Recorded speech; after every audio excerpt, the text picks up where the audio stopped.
بسم اللہ الرحمن الرحیم نحمدہ ونصلی علی رسولہ الکریم اما بعد السلام علیکم ورحمۃ اللہ وبرکاتہ۔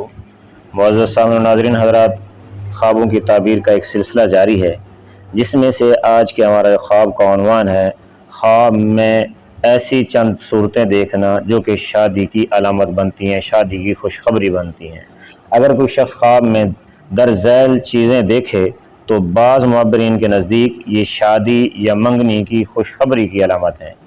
یاد رہے کہ خواب کی تعبیر خواب دیکھنے والے کے حالات، دینداری، وقت اور خواب کی دیگر تفصیلات کے مطابق بدل سکتی ہے۔ شادی کی خوشخبری دینے والے چند خواب۔ نمبر 1، خواب میں اپنی شادی ہوتے دیکھنا۔ تو یہ حقیقتاً خواب میں شادی ہونے کی یا نکاح ہونے کی یا خوشخبری ملنے کی علامت اور دلیل ہے۔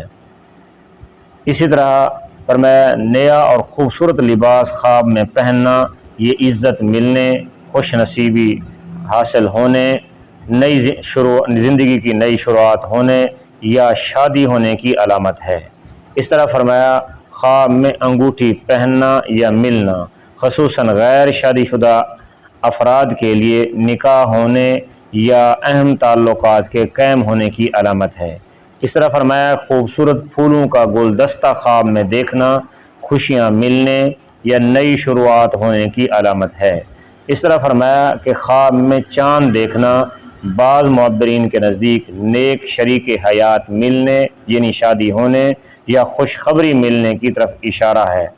اس طرح فرمایا خواب میں مہندی لگانا یہ غیر شادی شدہ لڑکی کے لیے شادی ہونے کی علامت اور نشانی ہے۔ ایک اہم بات ضرور نوٹ فرما لیں کہ اسلام میں خواب کی 3 اقسام ہیں۔ نمبر 1، ایسے خواب جو محض نفس کے خیالات کی وجہ سے دیکھے جاتے ہیں، نظر آتے ہیں۔ نمبر 2 فرمایا اللہ تعالیٰ کی طرف سے بشارت اور خوشخبری۔ نمبر 3 فرمایا شیطانی خواب۔ اس لیے صرف خواب پر قطعی فیصلہ نہیں کرنا چاہیے، بلکہ استغفار کریں، استخارہ کریں اور اللہ تعالیٰ کی ذات پر توکل اور بھروسہ کریں۔ دعا ہے کہ اللہ رب العزت ہمارے خوابوں کو ہمارے لیے باعث رحمت بنائے، ہمارے لیے خوشی کا ذریعہ بنائے۔ اللہ تبارک و تعالیٰ آپ لوگوں کو اپنی حفظ و امان میں رکھیں۔